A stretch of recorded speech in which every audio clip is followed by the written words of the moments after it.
Hey everybody, welcome back. Forgive me for the noise in the room. I live in Arizona and it is middle of summer, so there are two fans, air conditioning, and an ice maker in this room running. But that's what you do when you want to be comfortable living in the desert in the summertime. So today I am going to be taking a look at the HARDELL 8-volt rotary tool. This was purchased off Amazon. I think it was about, I don't know, 30 bucks or so. I did not pay for it, but this was given to me as a gift for my birthday. Yes, it just was my birthday. Yay me, happy birthday to me. I was 68 years old, but that's beside the point. Let's get this out of the package and have a look at it. There's something on the back. 8-volt rotary tool, no load speed, 5,000 to 28,000.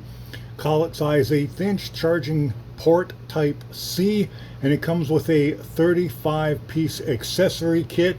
And yes, as it should be no shock, it is made in China. Comes in a little nylon bag. Chinese love their bags, don't they? And I'll be honest with you, I'll take them over a blow molded plastic case any day. I'm not a big fan of blow molded plastic cases. Looks pretty nice from the outside. It's got some rubber. All the gray area is kind of rubber inserts. They feel pretty nice. Rest is white. There is the back tag. If it will focus on it, you can take a look at. It's got 2 buttons. Actually, it's got 4 buttons, doesn't it?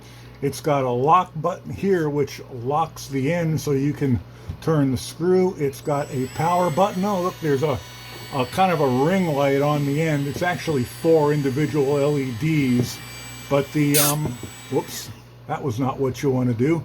And then it's got down here, it's got speeds. Does it remember the speed? Let's try it. Let's turn it off and back on. Yes, it remembers the speed. So there is low to high. I have not charged this. I just took it out of the box. Is there any way to check the battery level? I don't know. Does not seem to be. Let me look at these. Let's see what it came with. Here's some instructions, which I'm going to pretty much have to take a picture of and blow up in order to read. Because maybe, actually I can probably almost see that with these glasses. User manual, speed adjustment, fuel gauge. Oh, it has a fuel gauge. So in here, it's supposed to tell us what the battery is. And I'm not seeing any lights in there at all. Why is that? I don't know. Let's get a USB port and get a USB cable and plug it in and see what it shows. All right, I'm not seeing a fuel gauge unless that's the fuel gauge as well as the speed indicator, which means there's probably no way to tell battery level while you're using it. You can't really tell battery level until you plug it in. Speed indicator light, no, look at that. It points directly to these vents holes here. Look at that. It points right here. It points directly, can you see that? It points directly to those vents and calls that fuel gauge. That seems very unlikely to me. Speed indicator light, speed indicator button, and yeah, it shows you here when you're charging what the battery level is. So there's that. Does it run while it's plugged in? It does not run while it's plugged in. So you can't use it while it's charging. Let's take a look at the accessory kit. There is what looks like an end mill and a drill bit and a pointed little pyramid file, and there's the collet as well. Here's both. Looks like it comes with 2 collets. Are they both? This is, I see what we got here. But yeah, it comes with 2 collets. They're both the same size. That's okay. Comes with a drill bit, probably an 1/8 inch drill bit. It comes with a piece with a screw thread on the end, probably for putting some type of other accessory on. There's a little pointed burr tool and the end mill. All right, that's not bad. Let's see what's in the bags.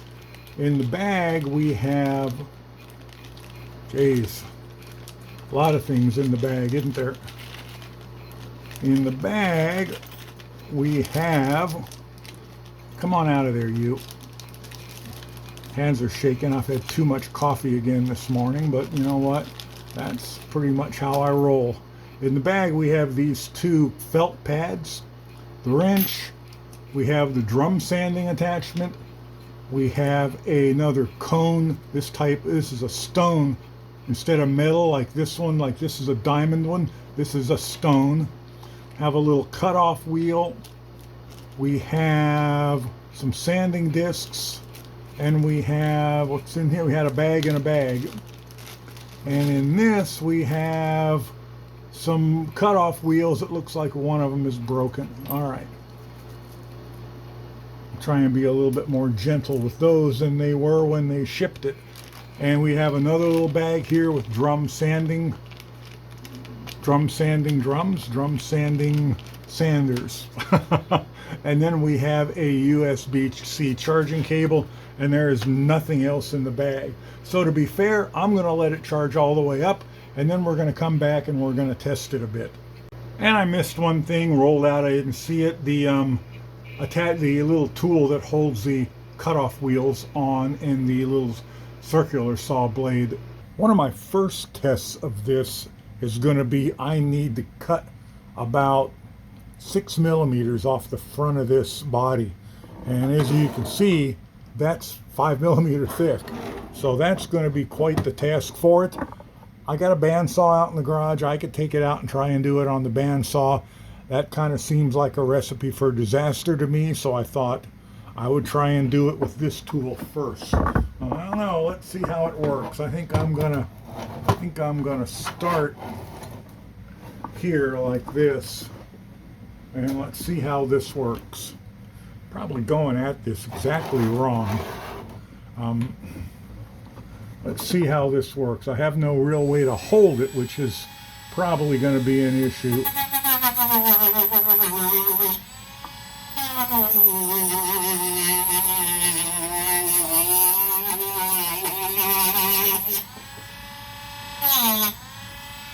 Yeah, I'm going to have some way to hold it.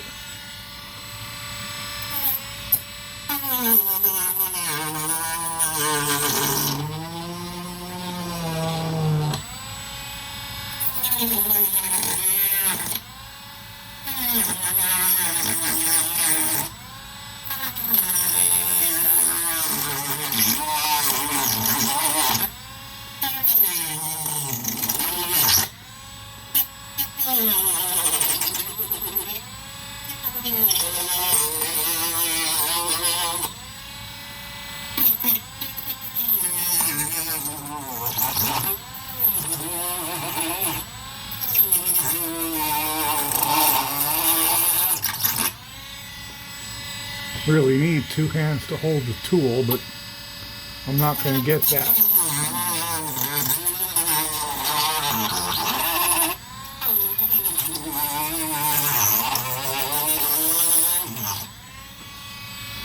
All right, I'm all the way through there.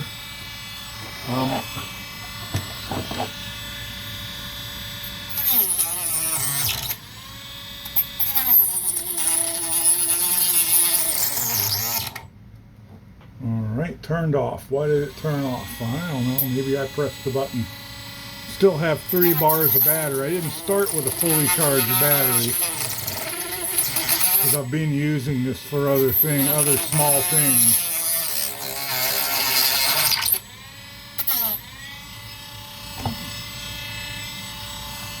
Kind of melting the plastic a little bit. That's going to manage to stay right where I need to see. But so far it's working good. No complaints. I wonder if I should speed it up a little bit. I don't know whether that's a good idea. I had it set about as slow as it would go. Oh yeah, that is better.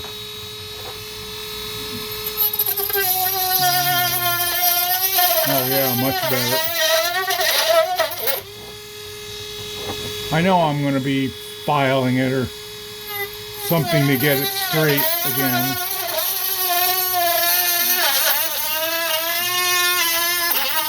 Wow, it's really going right through it.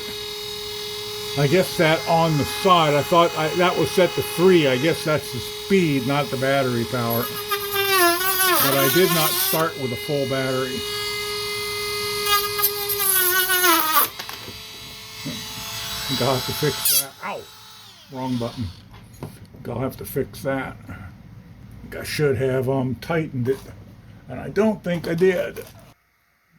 All right, now it's tight. Let's see if we can get this done.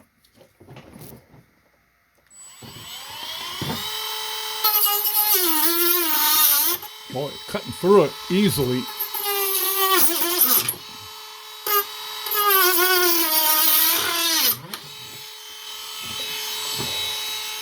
Trying to work around the camera and find some way to hold it.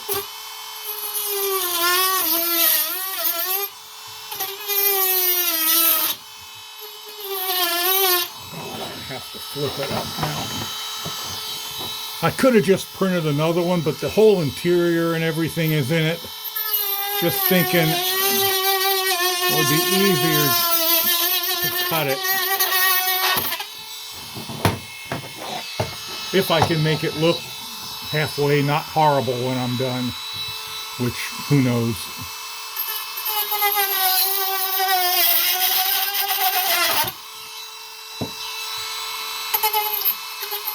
Gotta say, it's not having any issue cutting through it.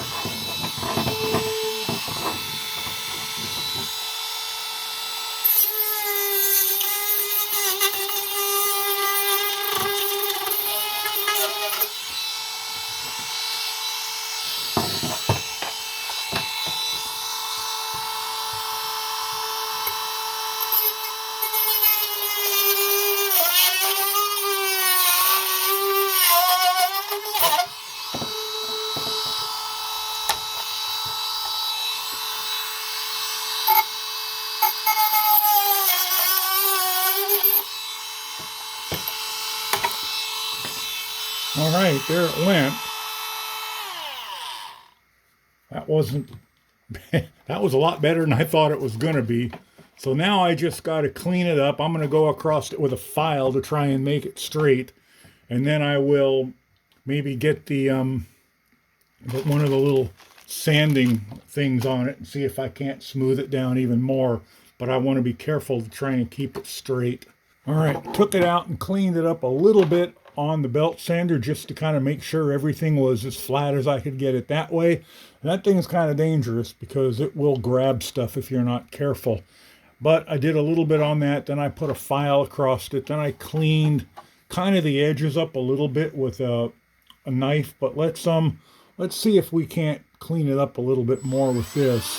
I think I'm gonna get that off of its top speed and just kind of going in the direction that it wants to spin, and just see if we can't just kind of clean that up a little bit.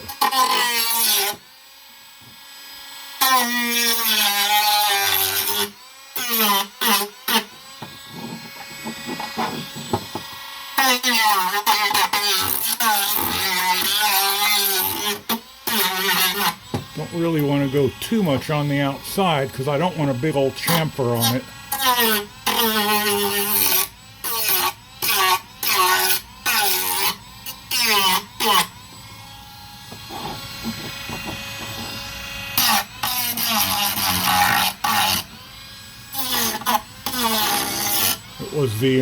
It was the belt sander that discolored it like that. Probably because I've been using it for steel. I think I'm going to wind up doing just a little. One of the problems is some of these strands of the 3D printer filament are a little loose.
So there you have it. That is the HARDELL 8-volt mini rotary tool, cordless. And I have to say, I have not charged it. I've used it quite a bit over the past couple weeks, and I haven't charged it yet. And I'm just kind of wondering here, sitting thinking about it.